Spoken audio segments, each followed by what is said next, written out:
네 하나님 여호와께서 그들을 내게 넘겨 내게 치게 하시리니 그때에 너는 그들을 진멸할 것이라. 그들과 어떤 언약도 하지 말 것이요 그들을 불쌍히 여기도 말 것이며 또 그들과 혼인하지도 말지니 내 딸을 그들의 아들에게 주지 말 것이요 그들의 딸도 내 며느리로 삼지 말 것은 그가 내 아들을 유혹하여 그가 여호와를 떠나고 다른 신들을 섬기게 하므로 여호와께서 너희에게 진노하사 갑자기 너희를 멸하실 것임이니라. 오직 너희가 그들에게 행할 것은 이러하니 그들의 제단을 헐며 주상을 깨뜨리며 아세라 목상을 찍으며 조각한 우상들을 불사를 것이니라. 너는 여호와 내 하나님의 성민이라. 내 하나님 여호와께서 지상 만민 중에서 너를 자기 기업의 백성으로 택하셨나니 여호와께서 너희를 기뻐하시고 너희를 택하심은 너희가 다른 민족보다 수요가 많기 때문이 아니니라. 너희는 오히려 모든 민족 중에 가장 적으니라. 여호와께서 다만 너희를 사랑하심으로 말미암아 또는 너희의 조상들에게 하신 맹세를 지키려 하심으로 말미암아 자기의 권능의 손으로 너희를 인도하여 내시되 너희를 그 종 되었던 집에서 애굽 왕 바로의 손에서 속량하셨나니 그런즉 너는 알라. 오직 하나님이시요 신실하신 하나님이시라.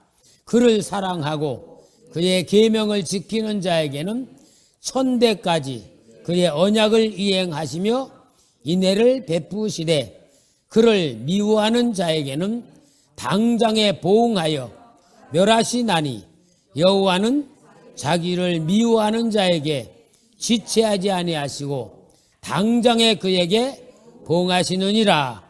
그런즉 너는 오늘 내가 네게 명령하는 명령과 규례와 법도를 지켜 행할지니라. 신명기는 모세가 가나안 땅에 들어가지 못하고 비스가 산에서 가나안 땅을 바라본 다음에 죽습니다. 죽기 전에 모세의 유언이면서 모세의 설교가 신명기예요. 그러니까 신명기는 하나님이 이스라엘 백성들을 어떻게 인도해 왔는가, 과거에 대한 이야기를 하고 현재에 대한 이야기를 하고 미래에 대한 이야기를 하는데 오늘 여기 7장에 있는 말씀은 무엇이냐? 하나님이 너희들과 함께하여 가나안 땅에 들어가면 너희들이 어떻게 살아야 되느냐 하는 가나안 땅에 들어가 살아야 될 이유를 얘기하는데 한마디로 뭐냐? 가나안 땅 사람들과 함께 연관 짓지 말고 살아라, 그 설교를 하는 겁니다. 그래서 가면은 그들을 살려두지 말고 진멸하라. 남녀노소 어린아이까지 완전히 멸망시켜라. 그것이 하나님의 명령이에요. 두 번째로는 그들과 어떤 언약을 맺지도 말아라. 그들을 불쌍히 동정하지도 말아라.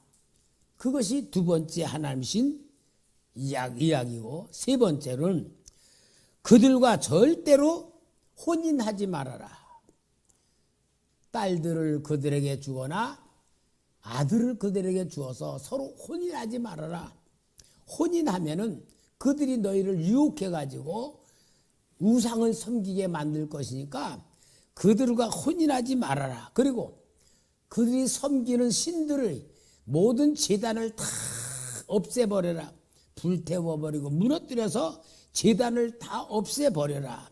그리고 너희들이 힘이 세가지고 가나안 땅을 점령한 게 아니고 극히 작은 족속이다.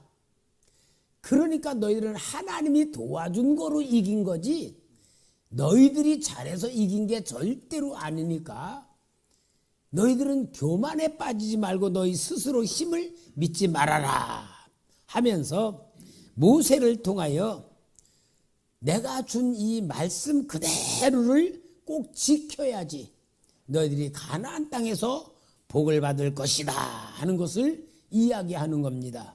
그러니까 가나안 땅에 들어가기 전에 명심해야 되고 기억해야 되고 지켜야 된다는 것을 신명기에서 꼭 이야기를 해요. 그러니까 여러분 가나안 땅에 들어가서 그들이 하나님의 말씀대로 살지 않으면은 잘 된다 못 된다? 축복받는다 복받지 못한다?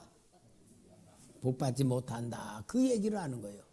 그러니까 여러분 우리는 하나님을 섬기는 신앙이 가장 중요한 기본이지만 그 신앙 속에서 어떻게 사느냐가 중요해요.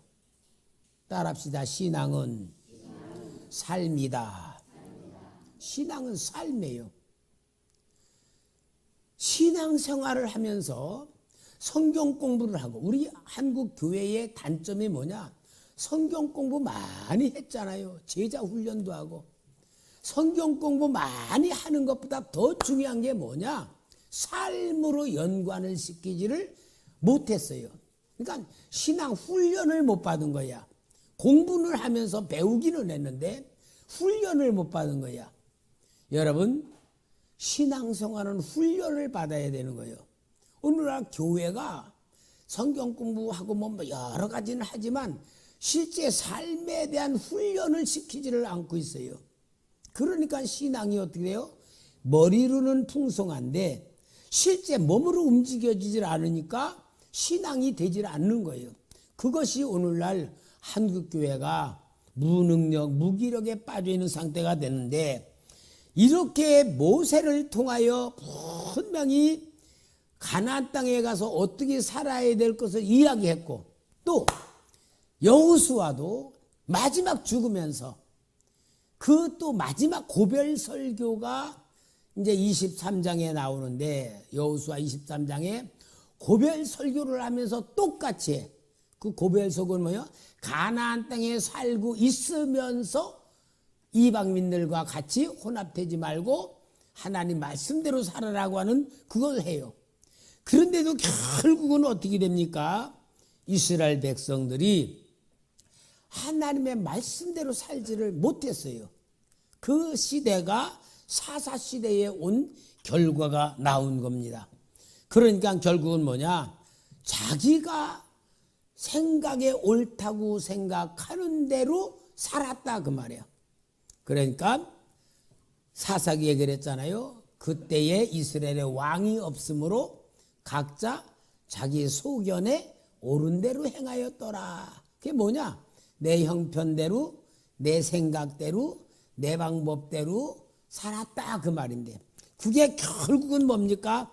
고통으로 찾아온 거예요. 그것이 바로 이스라엘 백성들이 적과 꿀이는 약속의 땅에 들어와서 실패하는 삶을 사는 거예요. 여러분 이게 너무 중요해요. 왜냐? 오늘 우리의 신앙생활의 실체를 얘기하는 거예요. 가나안 땅은 우리 마음이에요. 우리 마음에 이 속에 뭐가 들어있냐?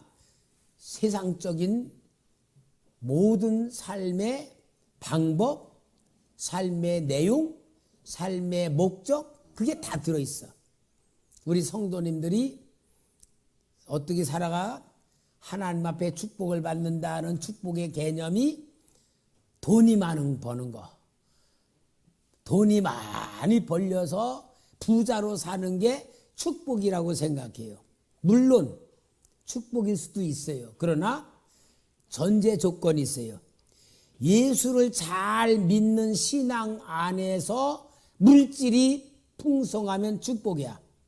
근데 예수를 믿지 아니하고 신앙생활을 잘 하지 않는데 물질이 풍성하면은 미안하지만 사탄이 지옥 가게 만드는 무거운 짐이 되는 거야. 우리가 가치관을 알아야 되고 영적인 실체를 알아야 돼요. 근데 오늘날 기독교인들이 축복 그러면은 물질 우선순위를 세우는 거예요.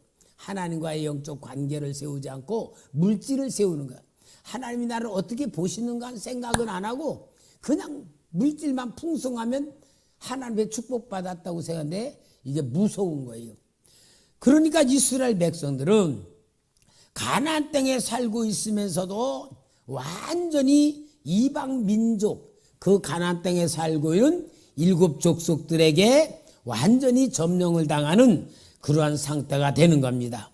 그래서 이 가나안 땅에 들어와서 사는 삶이 실패를 당하였고, 자, 그래서 사사기 2장 14절에 보면은 여호와께서 이스라엘에게 진노하사 노략하는 자의 손에 붙여 그들로 노략을 당케 하시며 또 사방 모든 대적의 손에 파심해 그들이 다시는 대적을 당치 못하였으며, 가나안 땅에 들어올 때는 다 이기게 해가지고 들어왔는데 거기 살면서 하나님이 진노하셔서 그들에게 눌려 살게 만들고 고난당하게 살고, 여러분 얼마나 참 가나안 땅에 살면서 이스라엘 백성들이 고난을 당했는지 사사기 2장 15절 한번 같이 읽어봅시다.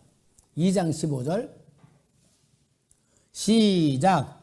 그들이 어디로 가든지 여호와의 손이 그들에게 재앙을 내리시니 곧 여호와께서 말씀하신 것과 같고 여호와께서 그들에게 맹세하신 것과 같아서 그들의 괴로움이 심하셨더라. 아니, 하나님이 재앙을 내려, 여러분 복을 주시는 하나님이 재앙을 내리는 거야. 그럼 복 받아야 될 하나님의 백성들이 하나님께 재앙을 받는 거야. 우리가 그렇게 생각하면은 어떻게 하나님이 자기 백성들의 재앙을 내리시나 그렇게 생각하잖아요. 근데 요거는 어떤 거냐면은 하나님이 지켜주시지 않으시니 그 말이야. 하나님이 또 조금 더 구체만 하나님이 지켜줄 수 없으시니 그 말이야. 여러분, 하나님이 못 지켜주는 이유가 뭐예요? 하나님의 보호에서 떠난 거야.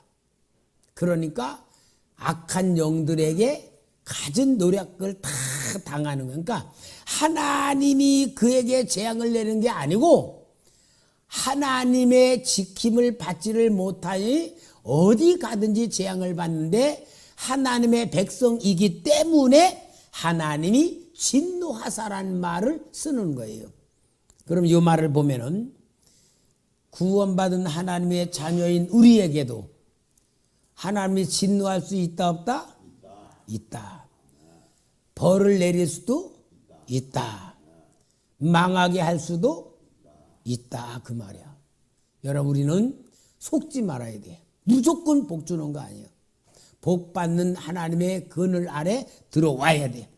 결국은 이들이요, 괴로움이 심한 가운데에 계속 사사시대의 삶이 왔는데 이제 마지막 사사인 엘리 제사장, 오늘은 마지막 사사인 엘리 제사장에 대한 이야기를 하며 그 시대적 배경을 이야기하고 있는데, 이 마지막 사사인 엘리 제사장은 지도자임에도 불구하고 영적인 무능력, 영적인 무기력한 지도자다 그 말이에요. 엘리라는 이름은 무능력자 그런 뜻이에요. 참 엘리 아버지가 어떻게 그렇게 이름을 졌을까? 아니면은 엘리 아버지가 진 게 아니고 하나님이 엘리라는 사람이 실패한 그 사역을 보고서 하나님이 그냥 이름을 엘리로 붙였는지도 모르겠어. 그죠? 아니, 자기 아버지가 너는 무능력자가 되라 그래가지고 엘리라는 이름을 지었겠어요? 하나님이 딴 이름이 있는데 성경에 기록하면서 너는 엘리다 엘리 그렇게 짓는지도 모르겠어요. 그죠? 여러분, 우리는 하나님 앞에서 하나님이 지어주는 이름을 받아야 됩니다. 하나님이 지어주는 이름을 받아야 돼. 뭐라고? 능력자, 축복자, 그런 거, 사랑받는 자, 그런 거로 줘야 되지 않겠어요? 그러니까 결국은 뭐냐? 여기 엘리 제사장이 마지막 사사시대에 무능력한 지도자로 있다는 것을 보여주는데, 여러분, 엘리가 무능력한 지도자로 제사장으로 지도하고 있는 그 위치에 있을 때에 그 밑에 있는 백성들은 어떨까? 능력이 있을까 없을까? 능력이 없는 시대를 말하는 거예요. 그래서 결국은 어떠냐? 이 엘리 제사장이 영적으로 무능력과 무기력에 있으니까 보는 것도 영적인 지도자의 눈이 아니다는 걸 보여주는 게 사무엘상 1장 12, 14절에 이제 한나가 하나님 앞에 아들을 달라고 간절히 기도하는 모습이 나오죠. 그가 여호와 앞에 오래 기도하는 동안에 엘리가 그의 입을 주목한즉 한나가 속으로 말하며 입술만 동하고 음성이 들리지 아니하므로 엘리는 그가 취한 줄로 생각한지라. 취한 줄 알고 있는 거예요. 그렇게 보고 있는 거예요. 그런데 기도하는 모습을 보고 술 취해서 주정 부리고 있는 줄 아는 그런 눈으로 보고 있는 겁니다. 그리고 그런 상태에 있으면서 사무엘상 3장 1절에 이 아이 사무엘이 엘리 앞에서 여호와를 섬길 때에는 여호와의 말씀이 희귀하여 이상이 흔히 보이지 않았더라. 그럼 하나님이 엘리 제사장이 다스리는 그때에 하나님의 말씀이 희귀하다. 하나님의 말씀을 안 하시는 걸까? 듣지를 못하는 걸까? 듣지를 못하는 거예요. 여러분, 우리 이거 신학에서, 우리 장로교 보수신앙에서 뭐라 그러냐? 성경 말씀이 하나님 말씀으로 완성된 후에는 하나님의 말씀이 모든 사람들 앞에 하는 말씀은 없다, 그렇게 말해. 그러니까 뭐냐? 성경에 있는 완벽한 말씀으로 이루어졌기 때문에 하나님의 음성 듣는다 그러면은 비정상으로 봐요. 그 정도 신학이 무기력에 빠져 있고 신령한 목사님들이 영적으로 하나님의 음성 듣는 것을 거부해요. 이게 오늘 한국 신학교들의 모습이야. 그리고 하나님 음성 듣는다 그러면은 신비주의라 그러고 뭔가 좀 이상한 사람으로 보고. 왜 그러느냐? 많은 사람들이 기도 많이 하면서 하나님 음성 들었다 하고 이단이 빠져.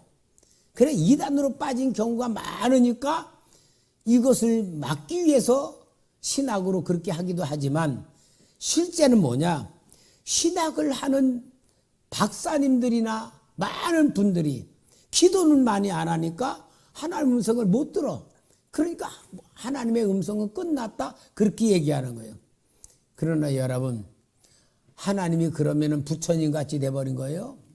지금도 살아계셔. 지금도 감동 주시고 말씀 주셔.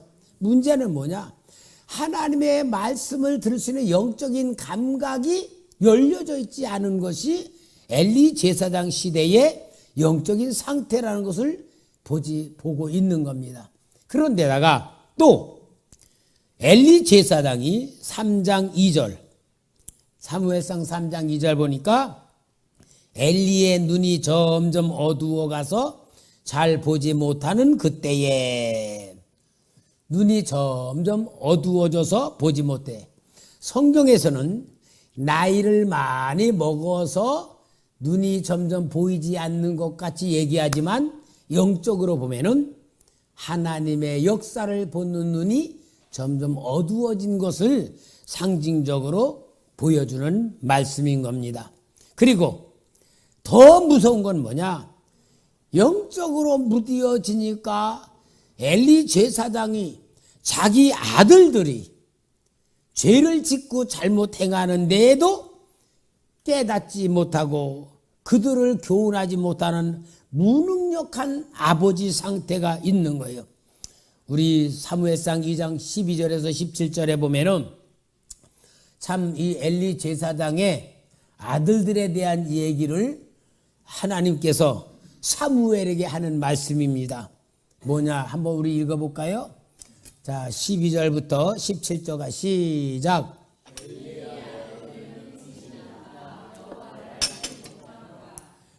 그 제사장들이 백성에게 행하는 관습은 이러하니 곧 어떤 사람이 제사를 드리고 그 고기를 삶을 때에 제사장의 사환이 손에 3살 갈고리를 가지고 와서 그것으로 냄비에나 솥에나 큰 솥에나 가마에 찔러 너 갈고리에 걸려 나오는 것은 제사장이 자기 것으로 가지되 실루에서 그곳에 온 모든 이스라엘 사람에게 이같이 할 뿐 아니라 기름을 태우기 전에도 제사장의 사환이 와서 제사 드리는 사람에게 이르기를 제사장에게 구워드릴 고기를 내라.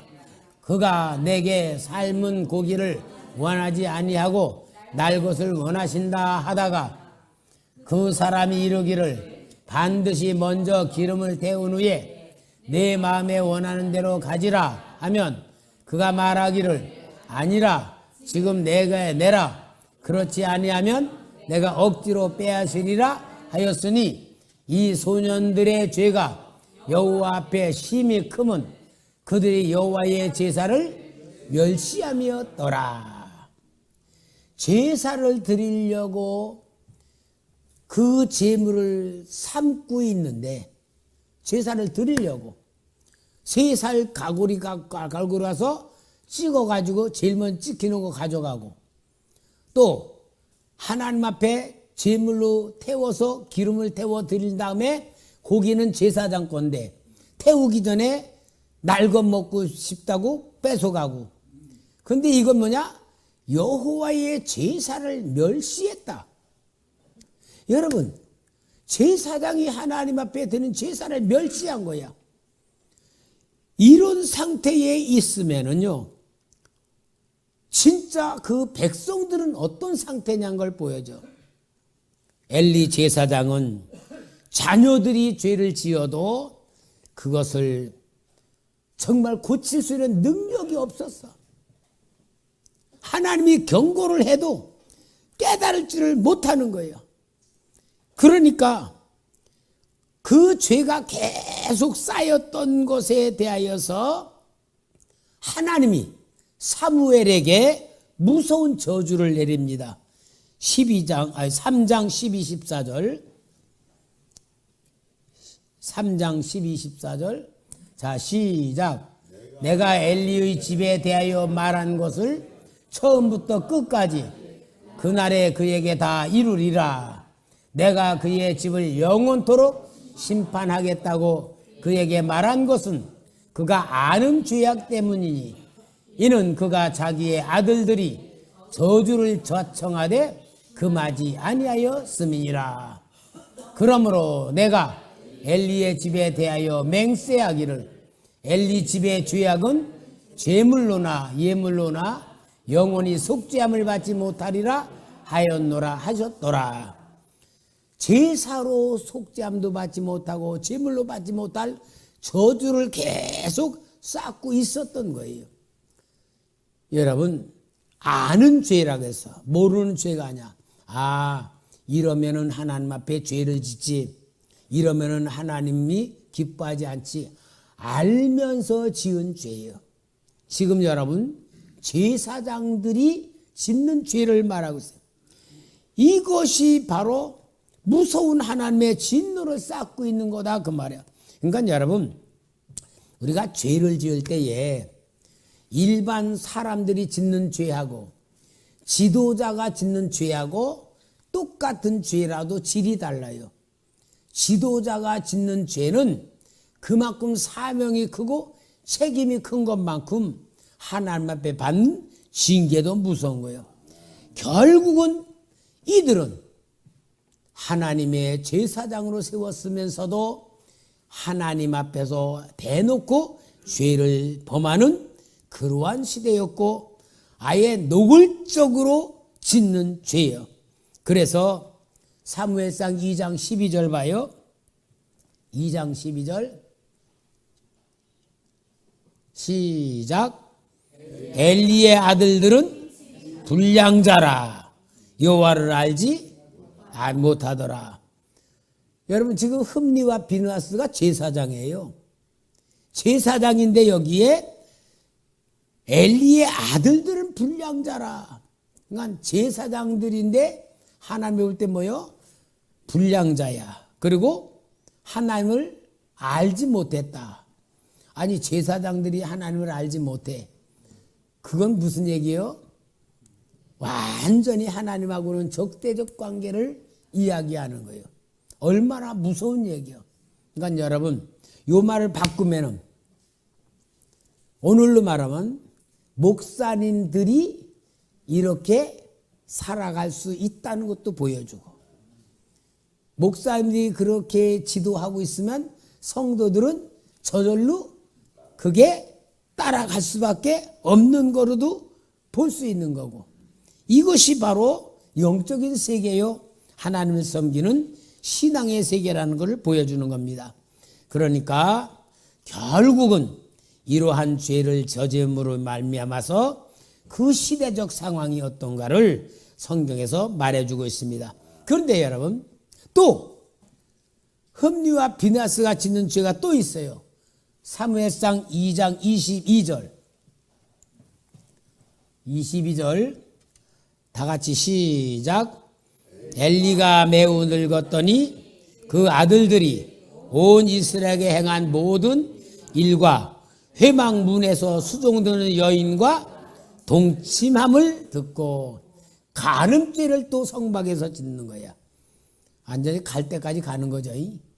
이러한 죄를 짓는 걸 성경에서 이야기하고 있어요.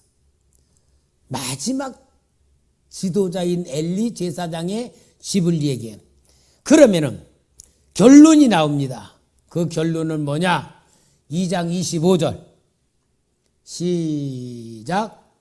사람이 사람에게 죄를 범하면 하나님이 판결하시려니와 사람이 여호와께 범죄하면 누가 위하여 간구하겠느냐 하되 그들이 그 아버지의 말을 듣지 아니하였으니 이는 여호와께서 그들을 죽이기로 뜻하셨습니다.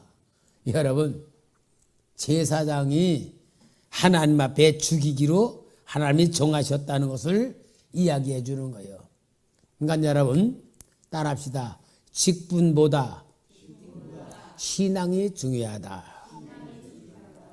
많은 사람들은 직분이 중직자면은 믿음이 더 좋은 줄 알아. 여러분 중직자가 믿음이 더 좋은 게 아니고 신앙 상태에 따라 다 각자 다른 거예요. 우리는 중직자라는 직분에 속지 말아야 되고 교회를 오래 다녔다고 속지 말아야 되고 과거에 영적인 체험을 많이 했다고 속지 말아야 되고 우리는 속지 말아야 되는 게 뭐예요? 항상 신앙은 오늘 나를 볼 줄 알아야 되고 오늘 자신의 신앙을 점검해 봐야 되고 오늘 하나님과 나의 관계를 보지 않으면은 진짜 우리는 자기가 자기를 속이는 가운데에서 망하는 길로 갈 수밖에 없는 것을 보여주는 겁니다. 자, 이제 그래서 엘리 제사장 집에 무서운 하나님의 역사가 진노로 일어나는 거예요. 그 진노가 이제 사무엘상 4장에 나오는 이스라엘 백성과 블레셋과의 전쟁에서 나오는 겁니다. 블레셋과 이스라엘 전쟁이 일어났어요. 근데 이스라엘 백성들이 블레셋과의 전쟁에서 4,000명 정도 죽었어요. 4,000명 정도 죽으니까 전쟁에 졌으면은 여호수아서도 오늘도 말했지만 아이성에서 패했어. 그럼 여호수아는 어땠어요? 하루 종일 하나님 앞에 기도합니다. 하나님 옷을 찢고 이 백성이 이렇게 됐습니다. 이제 우리는 여기서 물같이 쏟아졌습니다.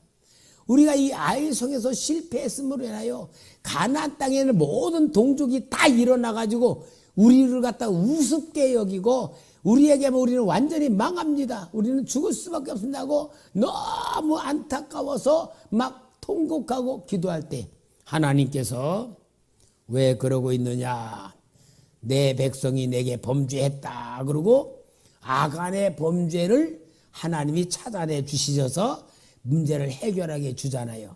이게 바로 어려운 일을 당했을 때에 성도들이 행해야 될 당연한 행동이야. 당연한 방법이야. 그런데 영적으로 무지하고 죄악에 묶여있고 모든 사람이 자기가 정상인 줄 알 때에는 어떤 결과가 왔느냐, 야, 아니 우리가 블레셋 백성에게 줬다? 이거 분명히 문제가 뭐냐?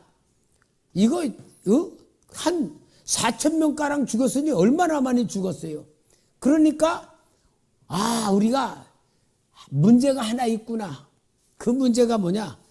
저 여리고성을 무너뜨렸던 법궤가 있으면은 전쟁에서 이기는데 법궤를 안 가지고 왔구나. 그리고 가서 법궤를 가지고 오면서 흠니와 비느하스가 그 법궤를 딱 가지고 와서 에헴 하고 이제 전쟁을 벌이는 거예요. 그러니까 여러분, 그들의 생각에 법궤는 믿어. 그러나 법궤는 하나님의 뜻에 바르게 사는 사람들에게는 하나님의 역사가 일어나지만 죄 짓는 사람들에게는 하나님의 역사가 일어나지 않아. 근데 이들은 지금 법궤를 어떻게 생각한 거냐? 마치 큰 부족같이 생각하는 거야. 법궤만 있으면 다 형통이야. 법궤만 있으면 다 이기는 거야. 여러분, 법궤가 중요한 게 아니고 법궤를 가지고 온 사람의 신앙 상태가 중요한 거예요. 아멘이요? 아멘. 여러분, 우리는 항상 그래요. 우리 성도님들이 어떤 사람들은 기도하면서 말씀 붙들기 기도해. 구하라 주실 것이요, 찾으라 찾을 것이요, 두드리라 열릴 것인 줄 믿습니다. 하나님의 응답해 줄 믿습니다. 막 그렇게 기도해. 말씀은 붙잡았지만 그 기도하는 사람의 상태가 하나님이 주는 응답을 주시는 받을 수 있는 상태가 돼야지 그 말씀이 맞지. 지멋대로 살아놓고 하나님 앞에 와서는 말씀 붙들고 기도해. 그럼 하나님의 말씀이 부족입니까? 내 필요한 대로 채워주는 어떤 어떤 방법입니까? 여기에 대한 착각이야. 아니, 여러분, 항상 하나님의 전능하심은 있어요. 하나님이 복주는 역사가 있어요. 하나님이 함께하는 역사가 있어요. 그러나 진짜 중요한 건 하나님이 함께하는 역사를 받는 신앙이 중요하고 영적인 상태가 중요하고 내가 중요한 거예요. 그건 모르면 마치 기복신앙이 되고 마치 하나님을 믿는 신앙이 일반 복 받으려고 믿는 기복신앙과 같을 수밖에 없는 거예요. 결국은 언약궤를 다 가지고 옵니다. 가지고 와서 이제 이 언약궤가 있으니까 우리 하나님께서 블레셋과 이기게 해줄 거다. 언약궤가 다 이스라엘 진에 들어오니까 이스라엘이 할렐루야 하고 막 소리를 치니까 블레셋 사람들이 저 뭐냐? 쟤네들 무슨 일이나야? 그러니까 저기 언약궤 갖고 왔대. 여리고성 무너뜨리고 요단강 갈라냈던 언약궤 가지고 왔대. 큰일 났다. 이제 우리는 큰일 났다. 블레셋 사람들이 도리어 더 막 두려워하고 막 무서워하면서 막 패닉 상태에 막 빠지는 거예요. 그런데 블레셋 사람들이 전쟁을 하면서 완전히 이 언약궤를 가지고 온 이것에 의하여서 저들이 완전히 실패를 합니다. 사무엘상 4장 10절에서 11절 읽어봅시다. 다 같이 시작.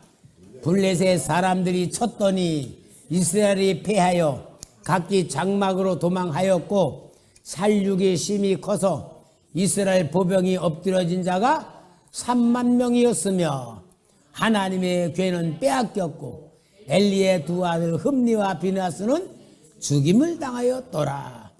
아니 4,000명 죽임을 당했을 때에 회개하고 그리고 하나님께 돌아서 하나님의 궁유를 받아 전쟁을 했으면은 이겼는데 4,000명 죽은 거는 하나님의 신호잖아요. 너희들 내가 안 도와준다. 내가 너희들을 도와줄 수 있는 영적인 상태가 아니다. 내가 너희들을 전쟁에 이기게 해줄 수 있는 너희들이 상태가 아니다라는 걸 신호로 받아가지고 회개를 해야 되는데 거기에 회개할 생각은 안 하고 다른 방법으로 언약궤를 가지고 와가지고 전쟁에 이길 줄 알고 왔는데 4만 명이 죽어. 세상에 3만 명이 죽어. 어마어마한 군대가 죽어버리는 가운데에 이스라엘이 완전히 패망을 하게 되고 언약궤는 뺏겨버리고 흠니와 비나스는 그날에 죽임을 당하는 거예요. 그러고 막 그냥 대혼란이 일어나는데 이제 이 엘리 제사장은 이 언약궤를 가지고 가서 전쟁에 갔는데 어떻게 됐나. 눈은 보이지 않지. 두렵지. 분명히 영적인 상태로 볼 때는 하나님이 도와줄 것 같지는 않지. 얼마나 두려웠겠어요. 덜덜덜덜 떨고 있는데 이제 누가 오는 거예요. 어떻게 됐냐. 그러니까 그 소식 전한 사람이 언약궤는 뺏겼습니다. 흠니와 비나스 제사장은 죽었습니다. 우리는 3만 명이 죽었습니다. 소리를 듣자마자 엘리 제사장이 깜짝 놀래 충격을 받아 의자에 앉은데 의자가 뒤로 벌렁 넘어지면서 죽어버린 거예요. 그러니까 두 아들 죽었지, 아버지 대제사장 죽었지, 그 다음에 또 아기를 낳았는데 아기 이름을 엘리 제사장이 그 손자 이름이 뭐냐? 이가봇이라고 지었어. 하나님의 영광이 떠나갔다. 여러분, 이것이 바로 하나님의 성경책에 기록된 하나님의 이야기예요. 오늘 우리는 하나님은 무조건 복 준다는 얘기를 하는 게 아니고 하나님의 말씀대로 하나님을 섬기고 하나님을 기쁘시게 해드리고 하나님을 섬기는 신앙 안에서 있을 때의 복을 받는 거지 무조건 하나님은 복 주는 분이 아니다. 엘리 제사장의 지배 역사는 하나님을 거룩함을 오염시키는 제사장의 그 역사로 인하여 나타난 이스라엘 비극을 이야기하는 겁니다. 그러므로 여러분, 우리는 진짜 이 인물사를 통하여 그 인물의 역사를 보는 게 아니고 인물을 통하여 하나님이 역사를 보여주는 거예요. 그러니까 엘리 제사장의 지배는 정말 마지막 사사로서의 엄청난 비극의 삶을 이루었다는 걸 보여줍니다. 그런데 여러분, 하나님은 꼭 어려운 역사를 만들어내신 다음엔 꼭 다음에 새로운 역사를 보여줘요. 이게 하나님의 말씀에 대한 특징이야. 그러니까 흉년이 들은 가운데에서도 하나님은 축복을 주는 사람의 역사가 나와. 재앙을 받는 가정에서도 하나님이 도와주는 역사가 일어나. 항상 하나님은 소망을 주고 믿음을 주고 하나님의 긍휼을 베푸는 역사가 꼭 나타납니다. 아멘? 그건 뭘 말하느냐? 내 속에 진짜 절망스러운 구덩이에 빠져 있는 상태 같은데 거기서 하나님은 또 소망을 주고 위로를 주고 답을 주시는 역사가 있다 그 말이에요. 그러니까 여러분, 우리는 아무리 어려운 일을 당하고 고난에 빠졌어도 하나님은 우리를 신랄 같은 소망의 빛을 비춰주고 하나님은 우리에게 구원의 길을 보여주는 역사가 항상 있어요. 그것이 우리는 붙잡아야 될 믿음이고 그것이 하나님의 말씀이고 하나님의 역사입니다.